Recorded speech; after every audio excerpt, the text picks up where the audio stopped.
Dans la matinée du 11 septembre 2001, 19 hommes armés de cutters, dirigés par un homme sous dialyse depuis une caverne forteresse de l'autre côté du monde en utilisant un téléphone satellite et un PC portable, ont réalisé la pénétration la plus sophistiquée de l'espace aérien le plus protégé au monde. S'emparant des passagers et des pilotes, tous d'anciens pilotes de chasse, de 4 vols commerciaux qu'ils détournèrent de leur route pendant plus d'1 heure, sans jamais avoir été inquiétés par un seul chasseur d'interception. Ces 19 pirates, religieux fondamentalistes dévots qui aimaient boire de l'alcool, sniffer de la cocaïne et vivaient avec des stripteaseuses, ont réussi à abattre 3 immeubles à l'aide de 2 avions à New York. Cependant qu'à Washington, un homme incapable de piloter un monomoteur Cessna a été capable avec un 757 de faire une boucle en descente de 2400 mètres à 270 degrés pour arriver en parfait azimuth et percuter le Pentagone au niveau du bureau des analystes du budget où des employés du ministère enquêtaient sur le mystère des 2300 milliards de dollars que Donald Rumsfeld, secrétaire d'État, avait annoncé manquant des coffres du Pentagone dans une conférence de presse tenue le jour précédent, le 10 septembre 2001.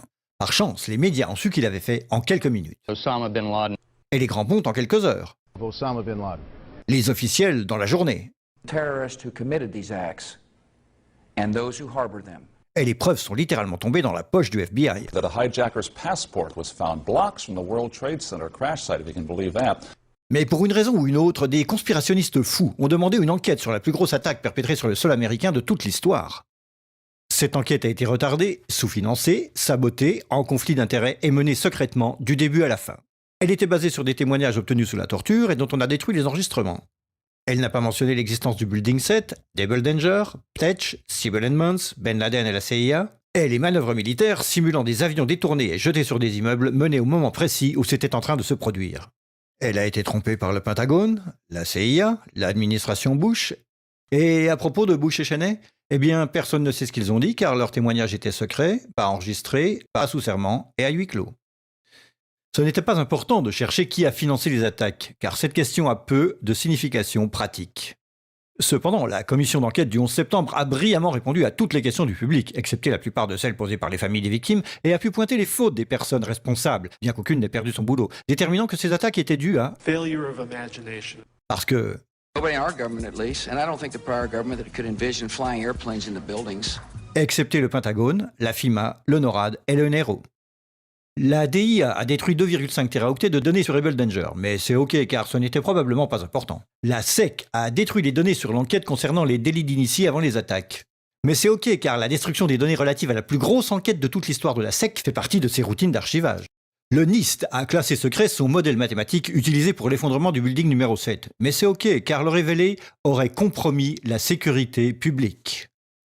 Le FBI a argué que tout ce qui concerne leur enquête sur le 11 septembre doit être tenu secret. Mais c'est normal car le FBI n'a probablement rien à cacher. Cet homme n'a jamais existé, et rien qu'il ait dit ne mérite votre attention. Si vous dites le contraire, vous êtes un conspirationniste paranoïde qui mérite d'être mis au banc de l'humanité. Comme lui, et elle et lui.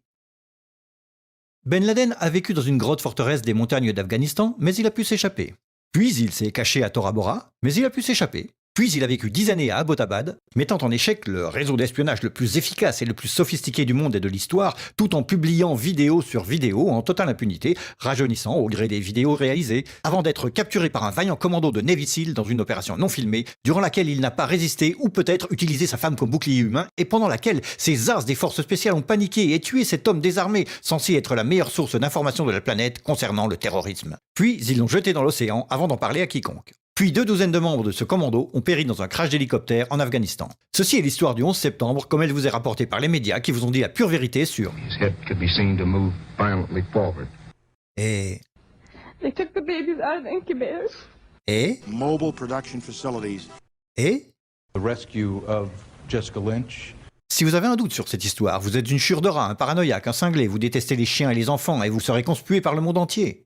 Si vous aimez votre pays et la liberté, la joie, les arcs-en-ciel, le rock, les chiots, les tartes aux pommes et votre grand-mère, alors vous n'émettrez jamais le moindre doute sur aucune des parties de cette histoire, à personne, jamais.